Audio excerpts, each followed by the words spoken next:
Hello আসসালামু আলাইকুম রহমতুল্লাহি ওয়া বারাকাতুহু। কেমন আছেন সবাই? আশা করি সবাই ভালো আছেন, সুস্থ আছেন, নিরাপদে আছেন। তো আপনারা যে যেখান থেকে আমার ভিডিও দেখতেছেন দেশ বা দেশের বাইরে থেকে, আশা করি সবাই ভালো আছেন, সুস্থ আছেন, নিরাপদে আছেন। এই কামনা করে আজকে নতুন ভিডিওটা আরম্ভ করতেছি। তো আজকে যে বিষয়ে আলোচনা করবো সেটা হচ্ছে নকশা আগুনে জ্বালিয়ে মরণবান। তো এই মরণবানটা আপনি যে কোনো সত্যের উপর প্রয়োগ করতে পারবেন, কোনো বাধ্যবাধকতা নেই। আপনি যখন প্রয়োগটা করবেন, শুধুমাত্র নকশাটা আগুনে জ্বালানোর মাধ্যমে আপনি শত্রুকে ধ্বংস করে দিতে পারবেন চিরতরের জন্য। তাছাড়া আপনার কোনো কাজ থাকতেছে না, আপনার কিছু করতে হবে না। শুধুমাত্র নকশা আগুনে জ্বালানোর মাধ্যমে শত্রু যেখানে থাক, কাছে থাক, দূরে থাক, পৃথিবীর শেষ পর্যন্ত থাক, যেখানে যে অবস্থায় থাক না কেন, আপনি কাঙ্ক্ষিত রেজাল্ট পেয়ে যাবেন। এরকম রকম সমস্যা আসবে না।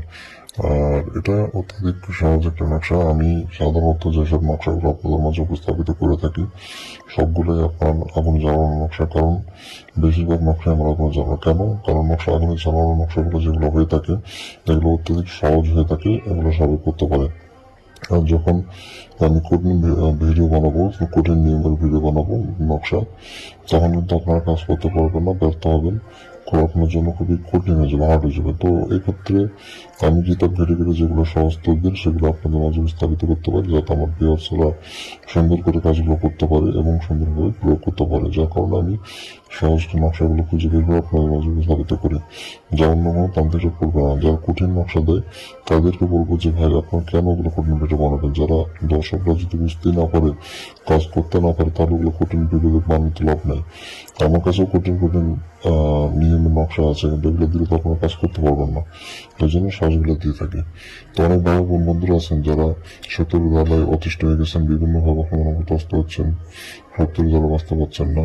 আপনাকে কটু কথা বা মারামারি, গ্যাঞ্জাম, বিভিন্ন ধরনের সমস্যা হয়ে থাকে। শত্রু কিন্তু বিভিন্ন প্রকার হয়ে থাকে, প্রাণঘাতী শত্রু হয়ে থাকে এবং সাধারণ শত্রু হয়ে থাকে। তো দেওয়ালে পিঠ থেকে গেলে বড় কিছু থাকে না, টাকা পয়সা ক্ষমতা কোন দিক দিয়ে শত্রুর উপর সাথে আর পেরে উঠা যায় না। তেমন অবস্থা যদি হয়ে থাকে তাহলে আপনি বানটা প্রয়োগ করতে পারবেন। শত্রু যেখানে যে অবস্থা থাক না কেন, ওখানে শত্রুর উপর বানটা প্রয়োগ হয়ে যাবে। 100% গ্যারান্টি যুক্ত কাজ, এগুলো কোনো রকম জিনিস হবে না।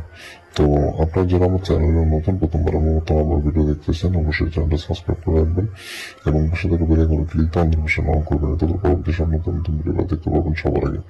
তো ভিউয়ার্স, আমার মতো সহজ করে আপনাদের কেউ বুঝিয়ে দেবে না। আমি যেভাবে আপনাদের বুঝাই, অন্য কোনো তান্ত্রিককে আপনাকে এত সুন্দর করে বুঝিয়ে দেবেন। আপনারা তো আমার ভিডিও দেখেন, আর 10টা মানুষের ভিডিও দেখেন, আপনারা কম্পেয়ার করবেন, তুলনা করবেন যে কার ভিডিও কেমন হয়। তো আমি ভাংসাং কথাবার্তা বলি না, যেটা সত্য সেটা আপনাদের মাঝে উপস্থাপিত করে থাকি। যাই হোক, বেশি কথা বলবো না। আপনারা যারা এই কাজটি প্রয়োগ করতে চান, স্ক্রিনে যে মূলত নকশা দেখতে পাচ্ছেন, এই নকশা দিয়ে আপনাকে মূলত কাজটা সম্পন্ন করতে হবে। এই নকশা দিয়েই কাজ করতে হবে। এটা সে বহুল পরীক্ষিত পাওয়ারফুল নকশা, এটাই মঙ্গলবারের নকশা। তো আপনি এই নকশাটা সাদা কাগজের উপরে লাল অথবা জাফরান কালি দিয়ে লিখে ফেলতে হবে। সাদা কাগজের উপরে লিখতে হবে, আর লাল কালি আপনারা ব্যবস্থা করে লিখে ফেলবেন।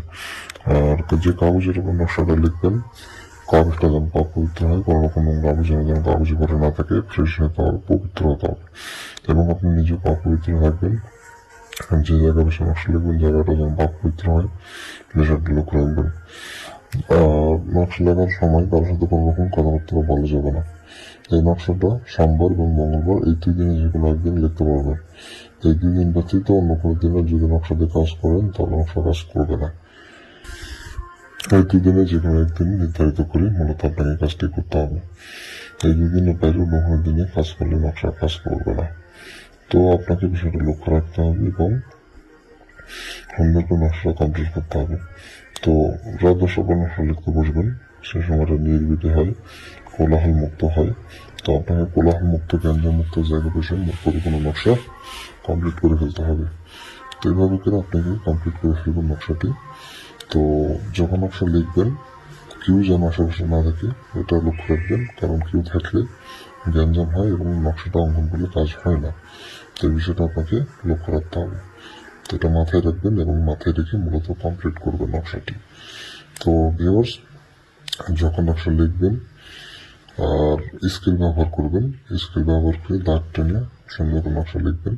কোনো রকম তেরা দেখা বা 19-20 যাতে না হয়, এটা মাথায় রাখবেন। কোনো রকম তেরা দেখা বা 19-20 না হয়, এটা মাথায় রাখবেন। তো এভাবে করে মূলত আপনাকে সম্পূর্ণ নকশা কমপ্লিট করতে হবে। তো যখন আপনার নকশা লেখা কমপ্লিট হয়ে যাবে তখন নকশার নিচে আপনাকে নাম দিতে হবে।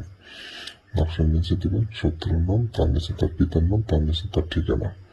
এই তিনটে নাম আপনি বাংলাতে বা আরবিতে ইংরেজিতে যে ভাষায় ভালো পারেন আপনি নাম দিয়ে দেবেন, ওটা কোনো সমস্যা আসবে না।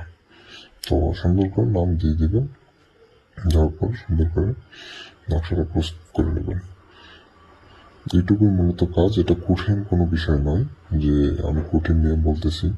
তারপরে বুঝতে সমস্যা হলে কমেন্টে জানাবেন।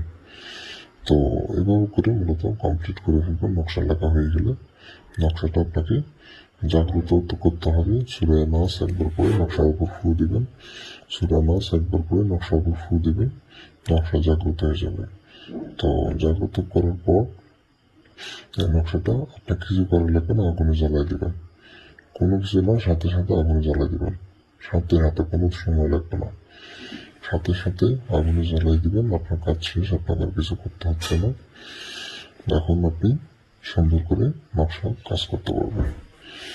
আপনার কাজ কমপ্লিট, আপনি শুধু অপেক্ষা করবেন রেজাল্টের জন্য। শুধুমাত্র রেজাল্টের জন্য অপেক্ষা করবেন, আর কিচ্ছু করতে হবে না। এইটুকু কাজ করে রাখবেন, আর কিছু করা লাগবে না। তো যারা অনুমতি নেবেন চ্যানেলটা সাবস্ক্রাইব করবেন, কমেন্টে নাম লিখবেন, অনুমতি পেয়ে যাবেন।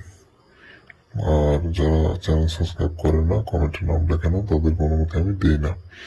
কারণ একটা জিনিস মনে রাখবেন যে আপনাকে অনুমতি দেবো, আপনার নামটা অবশ্যই জানা লাগবে। আপনার নাম না জানলে অনুমতি কিভাবে দেবো আমি?